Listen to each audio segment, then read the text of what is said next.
What's up, friends? Welcome to Grill TV. I'm Steve. And I'm Stacy, and don't be fooled by our hats. Me and Steve are definitely not hikers, campers, or really outdoor specialists of any kind. I mean, I like the outdoors and all, but the trail I enjoy most is trail mix. But it has to have M&Ms and not too many raisins. Why so many raisins? More chocolate chips than cashews. Ooh, and maybe some mini marshmallow.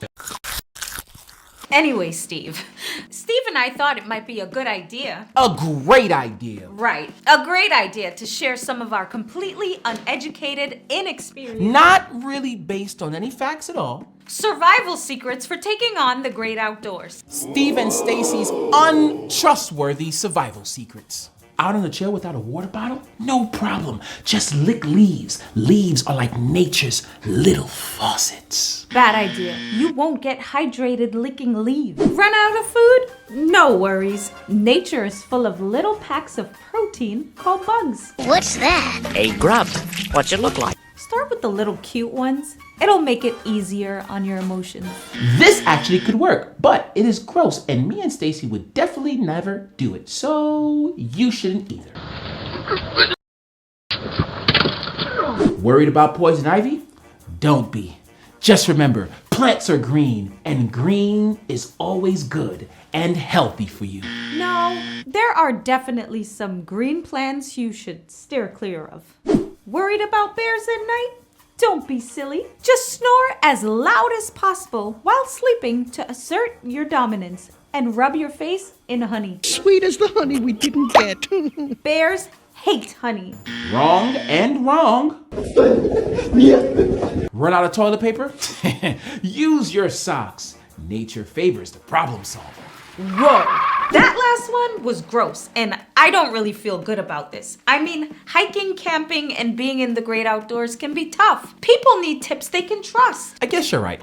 I mean, you and I aren't outdoorsy, so we never really tested any of these things. And having guidance that we can trust is really important, especially when things get difficult. It makes me think of some of Jesus's greatest but most difficult teaching. His teaching wasn't quite as out there as our survival tips, but it really was different. And unlike our tips, you can really trust what Jesus said. Exactly. One of Jesus's most famous teachings is from Matthew chapter 5 when Jesus taught on a mountainside. Ooh, yeah. The Sermon on the Mount. That's where Jesus talked about what it really means to be blessed, right? That and a lot of things. Picture this. Jesus was teaching a big crowd of people. Everyone wanted to hear what he had to say. So instead of staying in the middle of the crowd, Jesus climbed on a mountainside. Why go up the mountain? Probably so people could see and hear him better. Plus, mountains have this peaceful vibe, don't you think? Makes sense, I guess. But how much peace did they really have after they heard what Jesus said? Well, you have a point. Some of the things Jesus taught were a little challenging and confusing to understand at first. Like Jesus's ideas about being blessed were way different than what most people thought. Different? Like how? Like this. Jesus said, "Blessed are those who mourn, for they will be comforted." Matthew 5:4. Wait, mourning means like being sad, right? How can I be blessed when I'm sad? I'm sure the other people on that mountain had similar questions. Mourning because you're going through something difficult definitely doesn't feel like a blessing. But Jesus is reminding us that even in those tough and dark times, God is with us. We don't have to go through it alone. So it's about finding comfort from God even when life feels hard. Yes. Here's another one Jesus said. "Blessed are the peacemakers, for they will be called children of God." Matthew 5:9. Peacemakers? That sounds very difficult. Oh, it is. Sometimes being a peacemaker means stepping into hard situations or choosing to forgive someone, even when you don't feel like it. None of these things Jesus called blessed are easy to be. So being blessed isn't about having it easy. Right, even though people often think it is. Yeah, that's because we only think about God's blessings in times when things are going good. But this Bible story is telling us that no matter what we're going through, good or bad, those who are blessed are those who stick with God. Even when it doesn't make perfect sense to us. Even then, we should still trust these promises from Jesus, because Jesus didn't just teach these things, he lived them. Exactly. Jesus made peace in tough situations. He chose to be merciful when it was hard to do do so. He actually did this stuff. Unlike your whole using your socks for TP idea. Yeah, I guess it wasn't the best idea.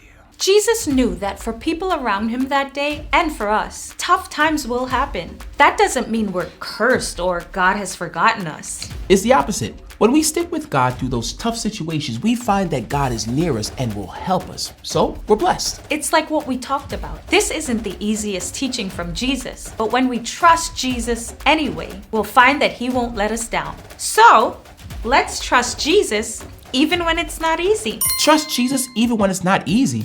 That might be like the best survival tip of all. But it's hard to do. I was thinking about the whole blessed are the peacemaker thing.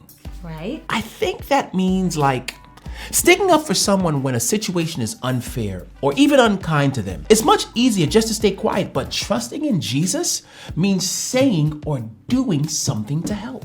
And God will be close to you when you decide to take action. You know, I was thinking about the blessed are those who mourn part. I've never really thought about it like that, but I guess it's true. What do you mean? Well, when I lost loved ones, I felt so much comfort from friends and other family got put in my life, and so much comfort from coming to God in prayer. I really felt closer to God after that tough experience. Very cool. You know what, Stace? I think we should try it. Try what? Let's hit the trail. Camp under the stars, experience nature in all of its rugged beauty, put our survival secrets to the test. Oh. Had me until that last part. I think I'll just stick to trusting Jesus when it's not easy. Come on, I'll go gather up all the socks and honey we have, and we'll be good to go.